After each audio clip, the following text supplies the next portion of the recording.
sheet out.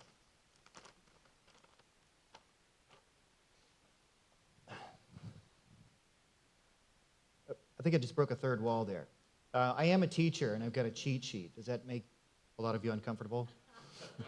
Raise your hand if you've ever actually been told by a teacher, or your friend was railed on by a teacher, or someone was railed on in front of you, that cheating will never get you anywhere. Anybody in the room? Yeah, well, it's bogus. Right here. Okay. I'm a teacher, and I have chosen to run for Los Angeles City Council for a couple of reasons. One of the main ones is that I see a great deal of potential in the use of social media to connect people in government with real people, and then they can begin collaborating on building public policy that better represents people, which I believe is the reason we have government, right? Now, as a teacher, our main job in the classroom is to engage the students, and you probably heard that a bit tonight from the other two speakers who just came before me.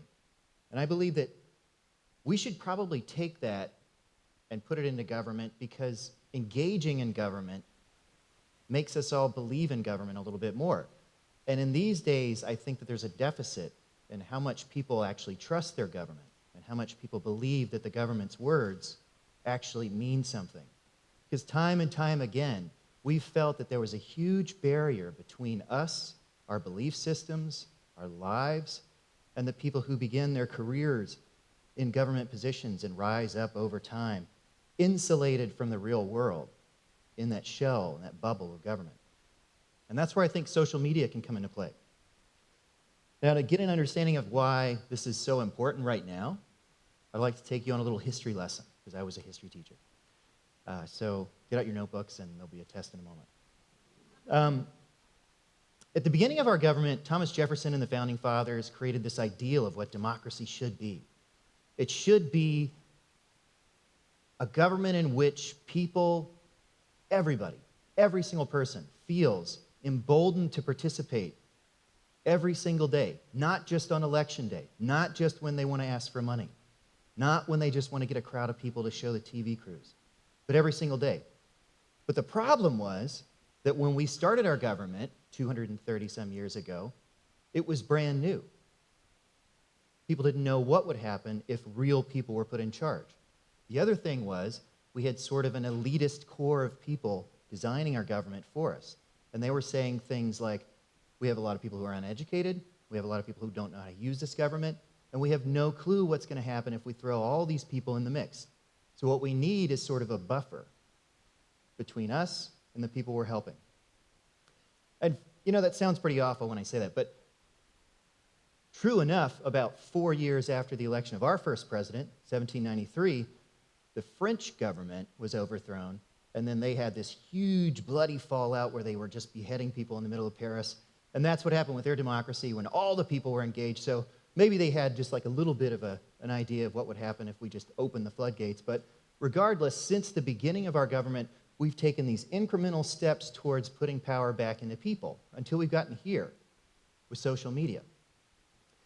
Now, there are three things I've seen in kind of looking at this that have prevented people from really engaging and building public policy. One is geography, the other is money, and the third is bureaucracy. Geography limits people because if you're far away, you can't participate in the everyday workings of something. Money is a limiting factor because if you can't afford to leave your place to travel that huge distance to go talk to people, you can't get there and help out. And then if you actually got there, bureaucracy tends to water down your voice. So now we come to this era where we have social media. We have Facebook, we have Twitter, we have Foursquare, we have a whole catalog of things, Pinterest, and those can all be used.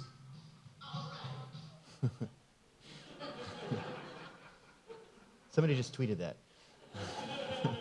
Those can all be used by people in government to do more effective governing.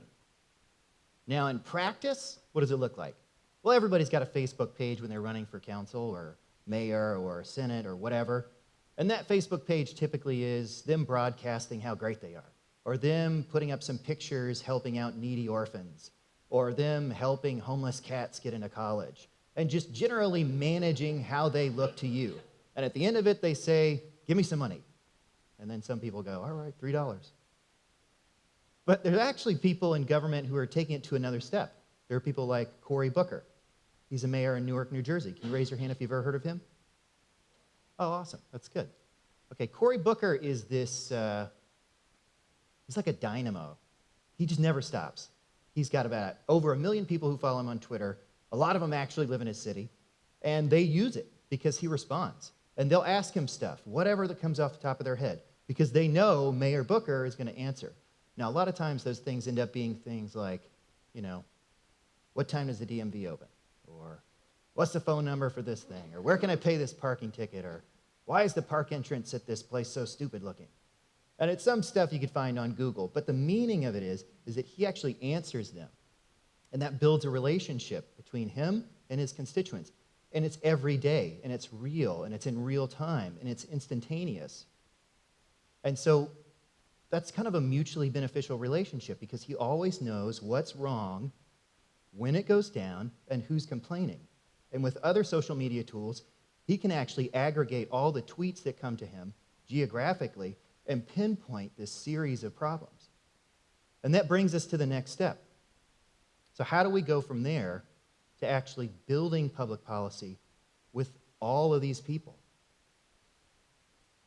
There are a lot of things that we could do. We could publish the budget online. You know, Los Angeles has this huge $4, $5, $6 billion budget. And everybody complains about it. And it's opaque. And it's a document that's like this big. What if we actually had an apps challenge where we gave somebody $50,000 to aggregate that data and put it on an app that was user-friendly? And then beyond that, had every department put that, whatever they spent throughout the rest of the year, into the system so that it would aggregate real-time spending. What would that do for collaborating with people? How many people do we see going to City Hall day in and day out? They call them gadflies. And they're sitting there in the corner. And they're just watching, waiting to pounce on a mistake. And even, it's small stuff. One city council member talking to another. Yeah, well, I think we tried that a couple years ago, and it didn't work. No, you never tried it! And they're like, oh. How many people would pounce on that budget idea? And how many thousands of independent auditors would we create just by having that budget system? And where could we go from there? You have a problem with it? You tweet it out. A line item problem? Tweets out. Goes to a system. Aggregates that data. Compiles the complaints. Generates a report. I mean, how awesome is that? If enough people complain about the same thing, well, then you've got this huge volume of data shouting at the rest of the world saying, change this. Why are we buying so many copy machines? Why are we spending all this money on these trucks when we already have trucks over there? The potential is limitless. So that brings me to the end. Why is it beneficial to use social media in government? Because for the first time, we could actualize what Thomas Jefferson wanted us to do. And that was, everybody dive in and create the vision of the world that we want. And it's fast, it's cheap, and it's straightforward. Cuts around all those things that have gotten in between the real people and the people who are in government. Thank you.